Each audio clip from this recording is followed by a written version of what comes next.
بے حد شکر گزار ہوں جنرل عاصم منیر کا، سپہ سالار کا، جنہوں نے بڑی کمٹمنٹ دکھائی ہے نہ صرف اس منصوبے کے لیے، اور بھی وہ ہماری ہر روز میری تقریریں ہوتی ہیں، وہ انشاءاللہ کسی اور موقع کے لیے میں یہ بات کروں گا.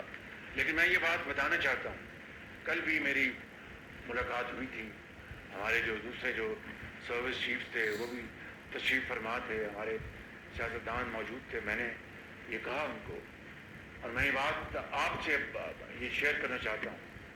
مجھے اس سیاست کے دشت میں 38 سال گزر گئے. 38 سال نواز شریف کی لیڈرشپ میں. 1985 میں پہلا نان پارٹی الیکشن لڑا میاں صاحب نے. میں ان کے چھوٹے بھائی کی طرح ان کی جو بھی چھوٹی موٹی کیمپین کر سکتا تھا کیا. اس سے لے کے آج تک تو گن لیجئے، یعنی یہ بنتے ہیں 38 سال. میں پہلی مرتبہ جب ایم پی اے بنا اللہ کے فضل سے، وہ 88 میں، اس کو بنتے ہیں 35 سال. تو 35 اور 38 سال مجھے ہو گئے ہیں. اس دوران میں نے بہت اپنے سپہ سالاروں سے میری ملاقاتیں رہیں، حکومت میں بھی اور اپوزیشن میں بھی. اور ایک ہی مقصد ہوتا تھا کہ یہ ملک ترقی کرے، اور اسلام آباد کی حکومت اور راول پنڈی کی اسٹیبلشمنٹ اور دوسرے ادارے مل کر مشاورت کریں اور پاکستان کو وہاں لے کے جائیں جس کے لیے حضرت قائد اعظم نے خواب دیکھا تھا اور بڑی عظیم قربانیاں دی گئیں.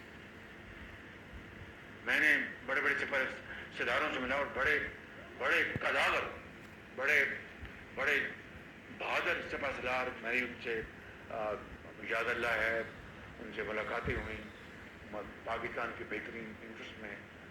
یہ میں بات کر رہا ہوں جب میں پالیٹکس میں آیا. اس سے پہلے بھی جب میں کاروبار میں تھا تو اس وقت کے سپہ سالار تھے میرے، ان سے ڈائریکٹ بات تو نہیں تھی. ان کے جو نمبر 2 تھے، جب جنگ لگی 1971 کی، تو اس زمانے میں اتفاق فاؤنڈریز میں بنتا تھا یہ دفاع کا سامان، یہ نشان جیپ کا انجن کے پارٹس بنتے تھے، ٹرائی پاڈ بنتا تھا، گرنیڈ بنتے تھے.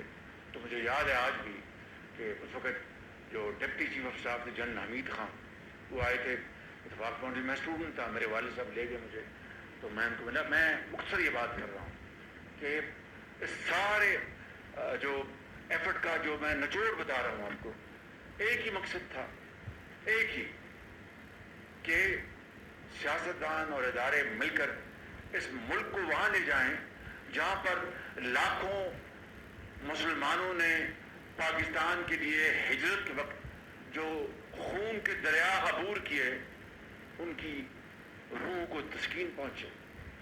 اس ملک میں، اس ملک کو عظیم بنا کر، اس ملک کو عظیم بنا کر غربت، بے روزگاری کا خاتمہ کر کے، اور ہندو کی اور سامراج کی چنگل سے آزادی حاصل کر کے.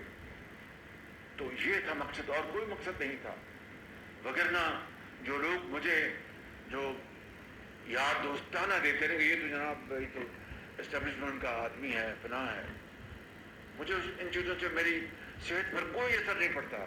کیوں کہ میرے اگر ذاتی مفادات لینے ہوتے تب تو بات تھی. میں آپ کو ایک مثال دیتا ہوں، چونکہ مثال پبلک ہو چکی ہے، میں اس لیے دے رہا ہوں، وگرنہ میں قبر تک ایسے راز جو ہیں میرے قبر تک جائیں گے. جنرل مشرف کے بارے میں کہا جاتا تھا کہ شہباز شریف بہت اس کے قریب تھا، تو جنرل مشرف اللہ کو غریق رحمت کرے، کیا مجھے ان کو لڈو پیڑے اور مٹھائی مل گئی؟ نواز شریف بھی جیل میں گئے، میں بھی جیل میں گیا. نواز شریف اٹک گئے، میں بھی اٹک گیا. نواز شریف لانڈی جیل گئے، میں بھی لانڈی جیل گیا. نواز شریف ان کو جلا وطن کر دیا گیا، میں بھی جلا وطن ہو گیا، میرا خاندان ہو گیا. تو میں بتانا ہی چاہتا ہوں کہ مجھے کیا ملا. ایک ہی میرے دل میں بات سمائی ہوئی تھی، سمائی ہوئی ہے اور رہے گی، کہ ہمارے زمینی حقائق یہ ہیں کہ یہ قوم، لیکن اس غریب ملک کا ہم نے خیال کرنا ہے. لاکھوں بچے اور بچیاں یتیم ہیں اس ملک میں، جو کہ زندگی کے اندھے تپیڑے ان کا وہ کس طرح مقابلہ کرتے ہیں میں اور آپ نہیں جانتے. نہ مریم اور انگریز سمجھتی ہے، نہ میں سمجھتا ہوں، نہ کوئی اور سمجھتا ہے.